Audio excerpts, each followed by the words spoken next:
this is a short stream about the categorization of mental illness. I suppose I should put in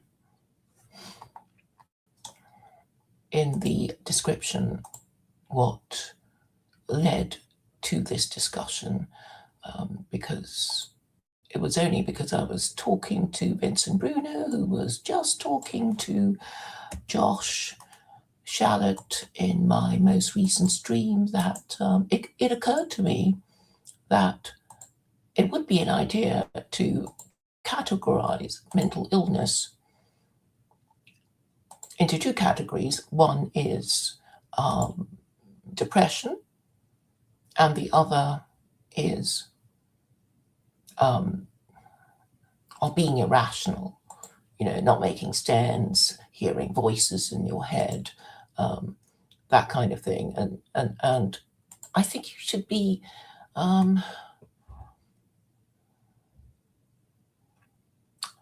categorized into, as I say, two groups. So one group would be hallucinations and doing crazy things. But then there'll be issues about, mental disability and learning disabilities and, all these words. But basically, I do want to concentrate on depression, because it is, obviously when people are really, really depressed, the worst case scenario is that they commit suicide, and this is presumably what we want to avoid. If we have loved ones who, might feel from time to time suicidal, we don't want them to go and do it, although we can sympathize when they are not happy with life. And I was saying to Vincent that the blues affected even the Mohammedans, because we can infer from this verse in the Quran that tells Muslims not to kill themselves or each other that depression existed in the Middle Ages, and we're not really that surprised, are we? So what I'm trying to say is that,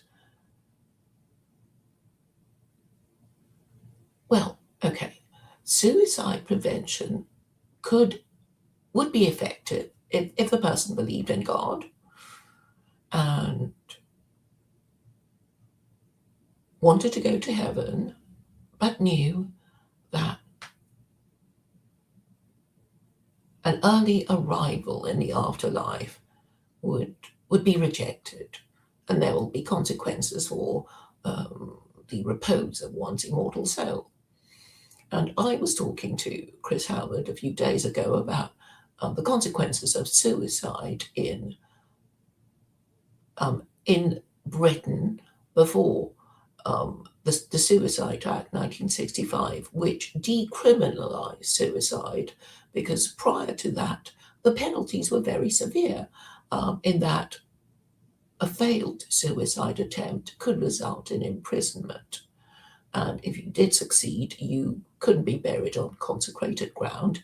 And in the olden days, they might put a stake through your heart and bury you in a pit in the crossroads or something. So it's a very ignominious. And if you were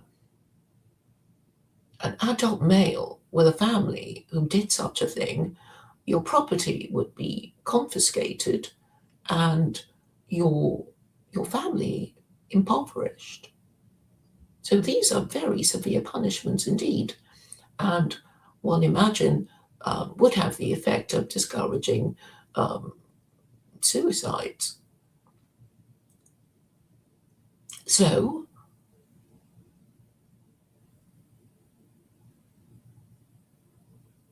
depression is a mental illness, and but then there might be things that have happened to us,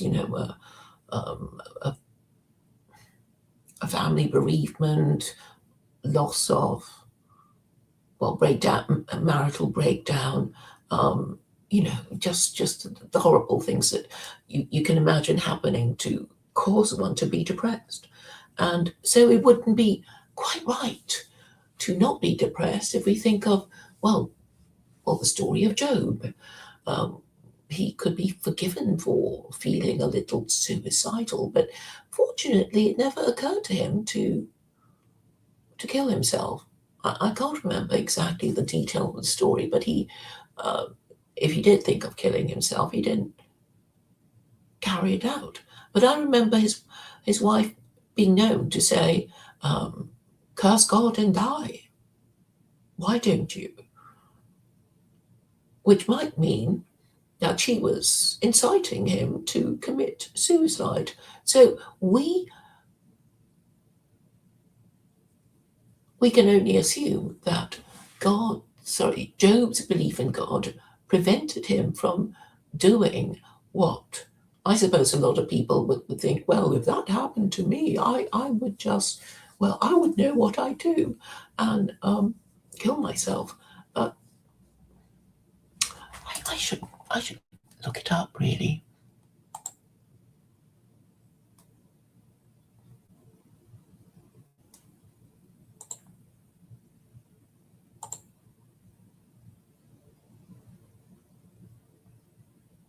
And I should put the link to this space of Vincent's in the chat.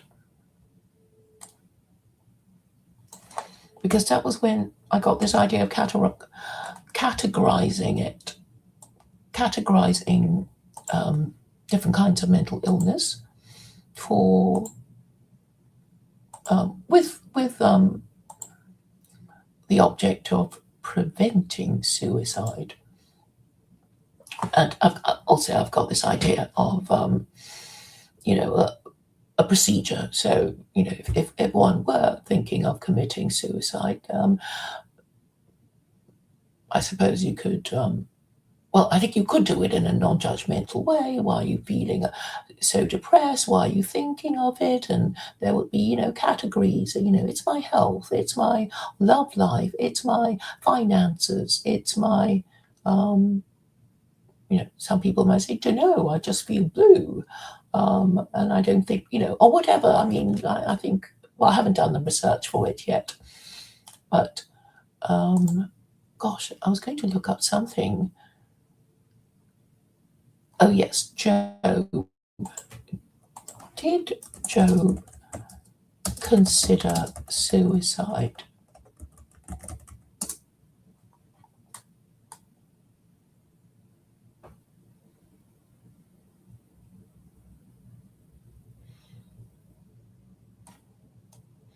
I'm waiting for AI to generate an answer, but all I have is a bunch of links. I was hoping for something. Well, it's being generated, so bear with me a minute.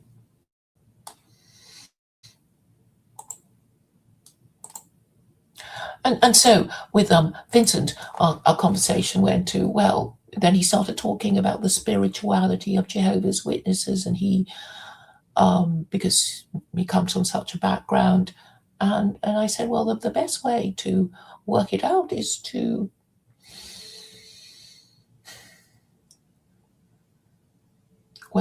I think he saw where I was going to go with that, because under secular Quranism, there would be a register of races and a register of religions, and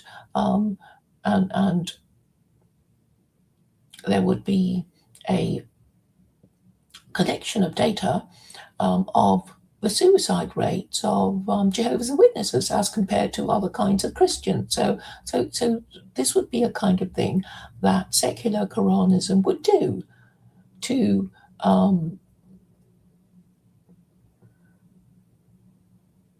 as anthropological research. So there you go. So it would be interesting to know if the percentage of Jews and the percentage of Gentiles who do commit suicide, and then you can break it down into religion and whether they yeah, so you can do that, and then obviously you can identify the causes of suicide and which groups are particularly vulnerable to that sort of thing. And basically, what I was saying is that a lot of depression may be caused by atheism,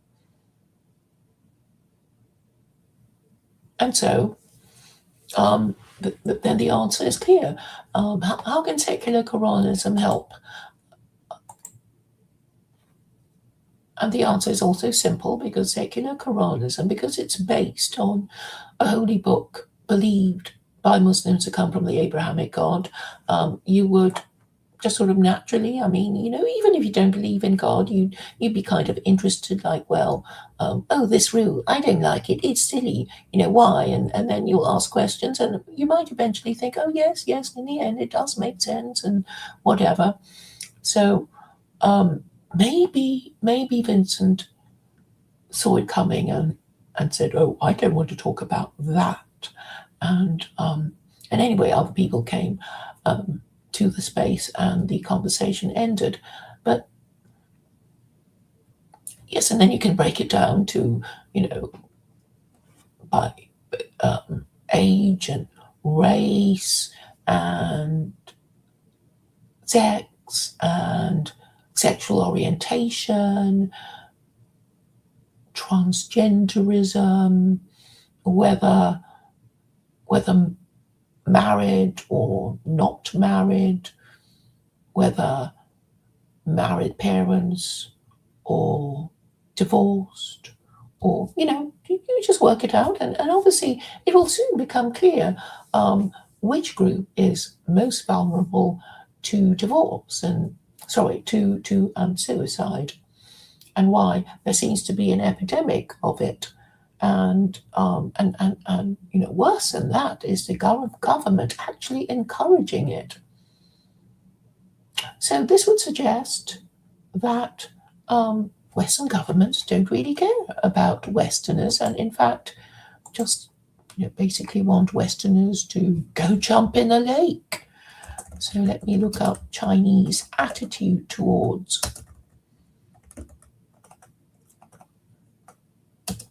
Chinese government, attitude towards suicide. So we know that if you're Muslim, you would know that God said, "Don't go and kill yourself."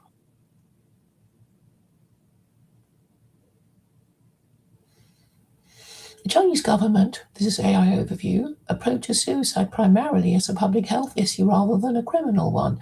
While the legal status of suicide remains somewhat ambiguous, the state actively focuses on suicide prevention, addressing mental health, and reducing public stigma, although access to crisis information and open media reporting remain tightly regulated.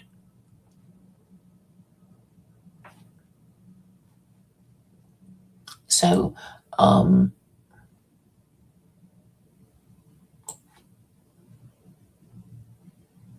attempting suicide is not prosecuted under Chinese law, but did it used to be as it was in Europe and the UK once upon a time? So I don't know.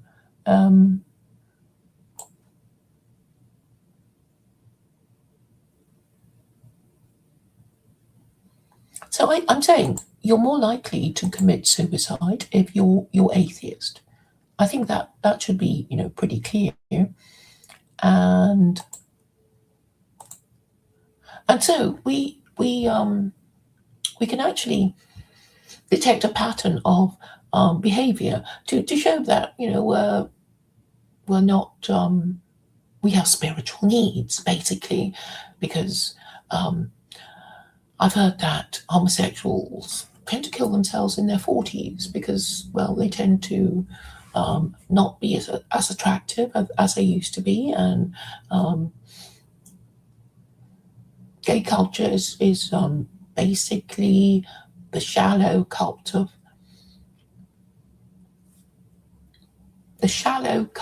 of youth and beauty. So obviously, when you're no longer young and sexy, nobody respects you, and thinks you're old and ugly, and then you won't have children, and that's very depressing, and then people go and kill themselves. So that might explain the greater likelihood of gay people and transgender people committing suicide. And therefore, if the government cared about us, it would, not be encouraging children to become transgender. So there is something, really quite sinister about the way the government is kind of saying, don't bother having children. And if you're feeling blue, well, consider suicide. We've got just the thing for you. Medically assisted. I can't remember the other two words. Medically assisted. What is it? In Canada. And people sort of getting very angry about it when they go to government for help.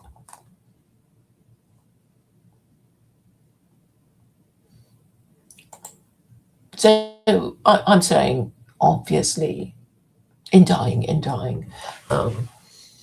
So it's very sinister, and it's sinister because of the problem of Christianity and liberalism. Because you ask people like, well, what do you think is your political orthodoxy, Mr.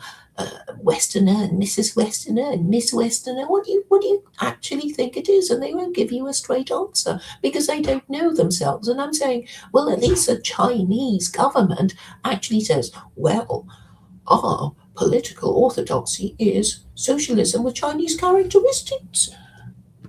And if you want to read books about it, here you go. And, they've got, well, I guess every president of China will, have to write a book about, I don't know, and it will be named after them, like Mao Zedong thought and Xi Jinping thought. And, I think it's kind of requirement. So at least they care about their orthodoxy. They classify it properly. They try and make it coherent and consistent. And but as far as the Westerners are concerned, they don't even give a damn. And so in Australia, it's liberalism is really conservatism. And they don't even bother to get their story straight. It's they don't even care, and people don't even ask obvious questions. And this is my great frustration with these Christians who they're obviously scared and they don't know what to do, and therefore they just read the Bible with their Bible study classes, and it's displacement therapy for them, right? Because the two, because I actually knew this Canadian who was always reading the Bible. Even after he converted to Islam, he was still reading, the New Testament. And I thought, well, what the hell? You've converted to Islam, haven't you? You should be reading the Quran. It makes no sense. And but I guess people read. Why do they read? Do they read with any understanding? Maybe they just like the. I think they literally like to hear the sound of their own voices, and I guess it reminds them that they are there, they're making a noise, they're making a sound, and some of it makes sense, and some people might respond to them if they, read the Bible on their YouTube channel, instead of actually getting the mess in their head tidied up. Why don't you just tidy up your mind? And one thing I can't stand about these Christians is that they go, oh, everybody's going to hell unless we have the mercy of Jesus. And that's why we have to pray to Jesus. But, oh, everybody's going to hell. And you think, well, what's the point then? And then you say, well, Jews and Muslims think that worshipping a man is idolatry. So, maybe you should have a think about whether it's advisable to carry on worshipping a man, if you won't take it from me, maybe ask a Jew, ask a Muslim, and, hear for yourself what they really think. And and then they do these things of, it's not negotiable, I'm not discussing the Trinity, um, I'm not um, even thinking of becoming a political activist unless the Holy Spirit enters me. And on with their nonsense. It's like, okay, I don't, not everybody is geared towards political activism, but at least understand what the problem is if you're a grown man. Instead of reading, just reading and hearing your own voice droning away and never tidying up your mind. And I know what they do. They subscribe, and then they unsubscribe from my channel, right? They unsubscribe from my channel because they can't take it. They can't take all these facts and logic from me because they want to cling to their Christianity and their holiness, but then they don't understand their own history. And these last few days, just talking to Chris Howard, just brings everything together about the belief system of Westerners. What do they really believe in? Can they even articulate it? Is there a hymn sheet that they could sing from? All of them? No, because these liars who are in government don't even get their story straight. Have Christians ever got their story straight? Can they ever defend the Trinity? If you could speak to the Pope or the Archbishop of Canterbury, do you think they would give you a decent explanation of the Trinity that is better than mine? Of course not. The most they can say is, well, we prefer to believe that Jesus is God, even though we can't prove it. I prefer to believe that there are fairies at the bottom of my garden, even though I haven't even got a garden. Or if I have a garden, yes, fairies might dwell there. I just prefer to believe it.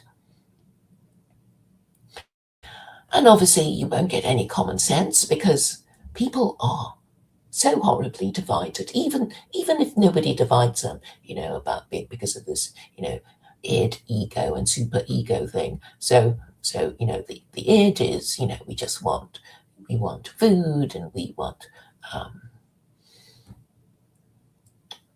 shelter, we want sex, we want status, we want consumer goods, we want to go on nice holidays.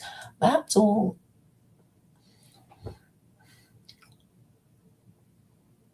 That's id. The id wants stuff.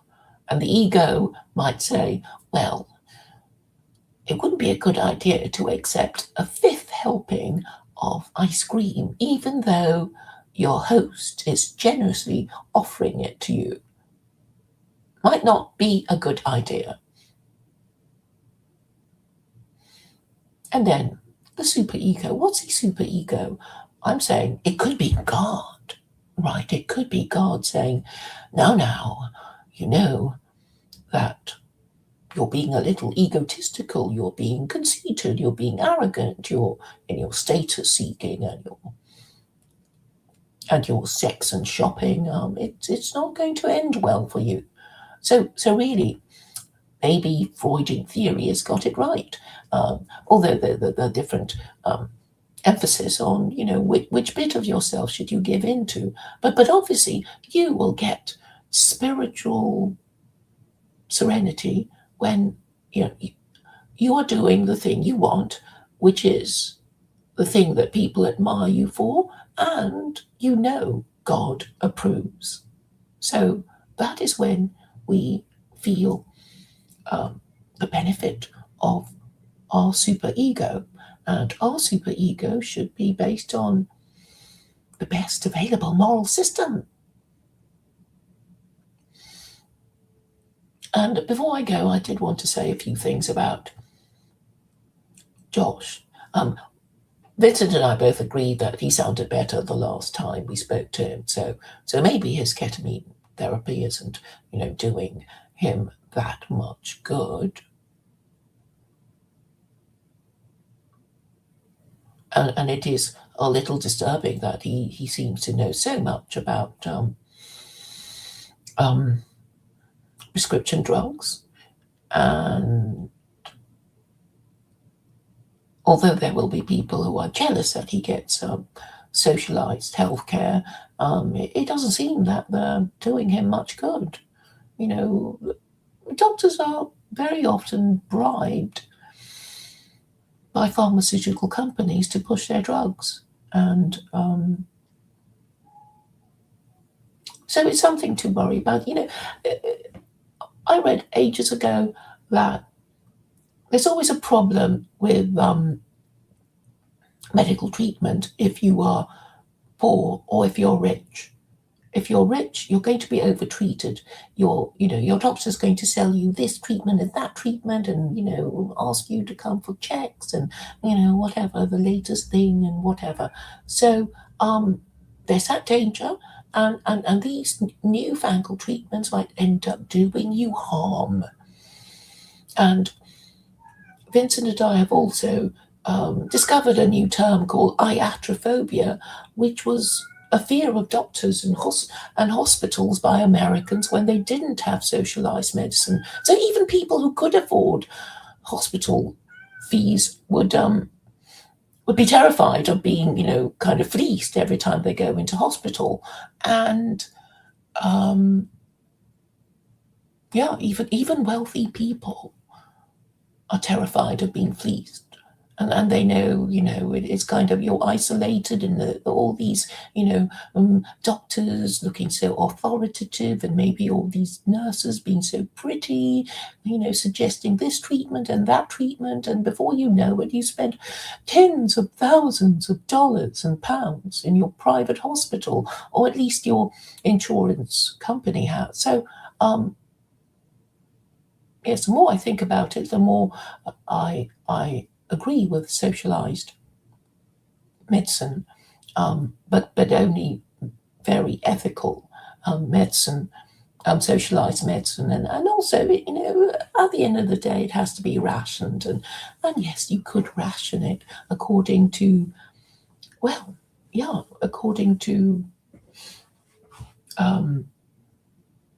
whether you're a pillar of the community or whether you're this drug addict who keeps getting herself knocked up. The all kinds of situations, they can be categorized. That's the thing. And Scott goes crazy when, all I'm doing is proposing rational systems, and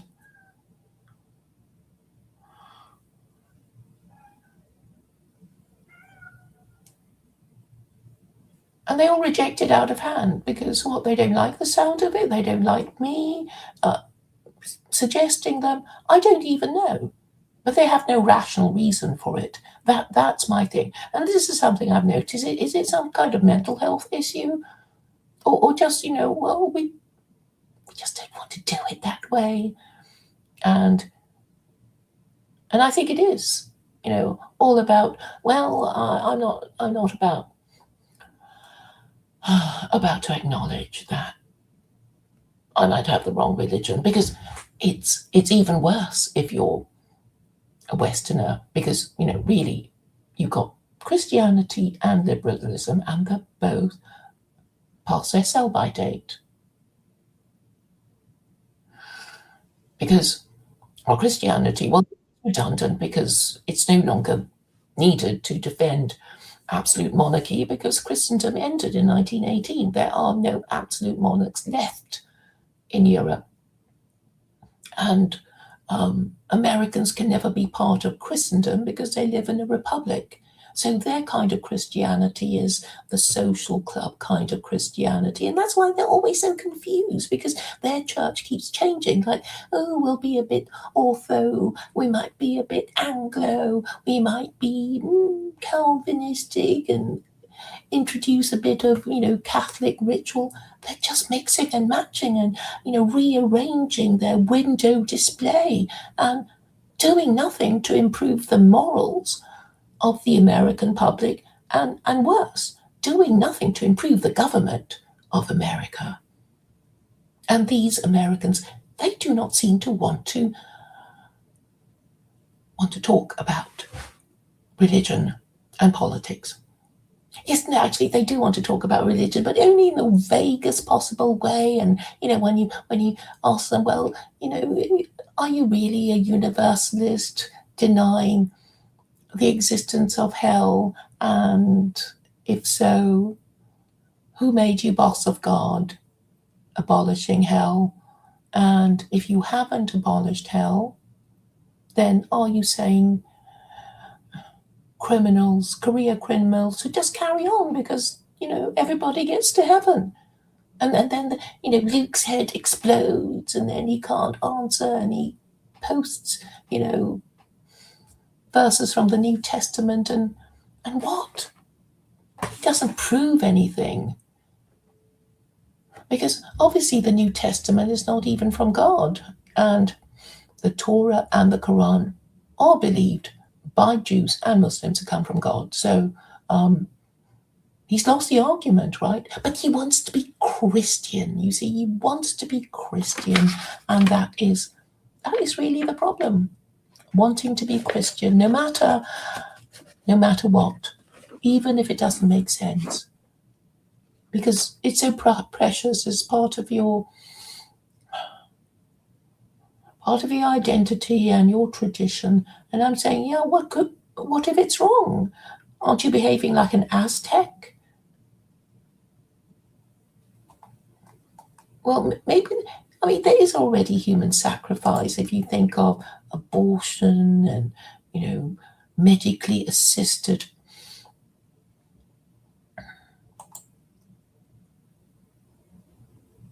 medical assistance in dying. It's already there. And quite a few of the people who have availed themselves of medical assistance in dying have been really young and even attractive. And this is why it is so evil. And this is why I do get a bit impatient with these Christian men, reading the Bible. Like today, they're reading Micah 9 and pretending to wonder what it's all about. Well, you just look up AI and you'll see that it says that God would prefer obedience rather than extravagant sacrifices. And, that's what it says when I looked up AI overview. Why can't they just talk about that? But no, more reading and more mumbling and, and it's sad and pathetic, really. I guess, basically, Scott doesn't really want to do anything because it's, we're just going to hell and the only way we can get to heaven is if we avail ourselves of the mercy of Jesus. And so we have to be Christian and lobotomize ourselves and, really unsex themselves and not do the thing they need to do as men to push back against what is obviously evil. Isn't it evil? Isn't the policies? Yeah, aren't the policies of Sodom and Gomorrah by definition evil? Okay, I get it. He doesn't want to do it. He doesn't want to do it until the Holy Spirit enters into him. And it may be today, it may be, it may never happen. But isn't that the kind of superstition? If you know something has to be done, then you well, you have to think about doing it. You don't say, oh, I'll do it when I feel like it. So it's a kind of superstition, isn't it? You know, well, if you think it's right, if it makes sense, if the arguments are sound, then do it. Or just say, well, I don't really care.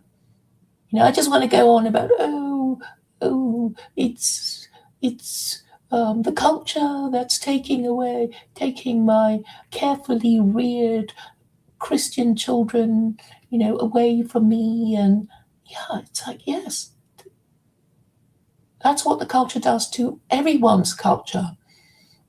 If they happen to have any religion, if they happen to have married parents, the next generation, well, they'll probably be bastards, right? They'll probably be bastards.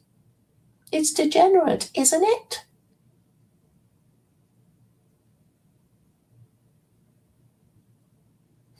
Well, I guess it's too much for Scott, and that's why he's unsubscribed, right? So he's unsubscribed and saying, well, she doesn't say anything new. I've said quite a few new things, but of course, having unsubscribed, you would know about it. Right, Scott? You wouldn't know about it. So it's all just neurosis and contradiction and mumbling and displacement therapy and not being men. It's quite unmanly to be burying your head in the sand.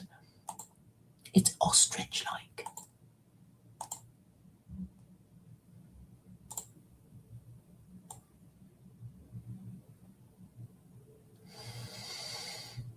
Have I said all I wanted to say about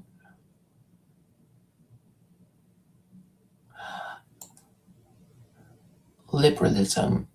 Well, today on Chris Howard's channel, we talked about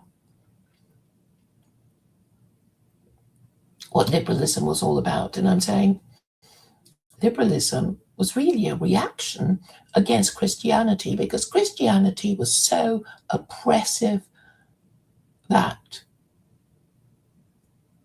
Europeans eventually rebelled from it, particularly when things got really bad and for the subjects of the king and they thought, well, we've had enough with your Christocrat and your monarchy and your priesthood. We're not having it anymore.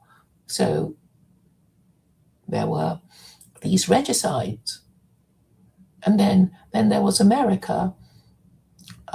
That talked about life, liberty, and the pursuit of happiness, and men being created equal with certain unalienable rights. Why are they unalienable? Because they come from God, right? I mean, that's the only reason why they're unalienable. Certain unalienable rights, and amongst them are life, liberty, and the pursuit of happiness.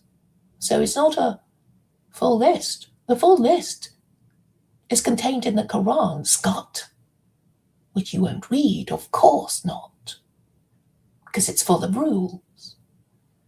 But haven't you heard of the rules-based order that your government has created?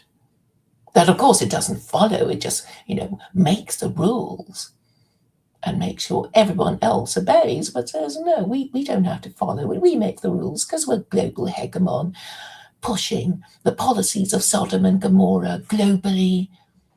And are you okay with that? It's pushing the policies of Sodom and Gomorrah in your country. It all started there. So, maybe you should have a little think about, tidying up your mind with, certain categories rather than just, say it's repulsive to think of, using rules to solve problems. What's a problem? What's a problem with men solving problems? Using facts and logic? What is the problem, Scott?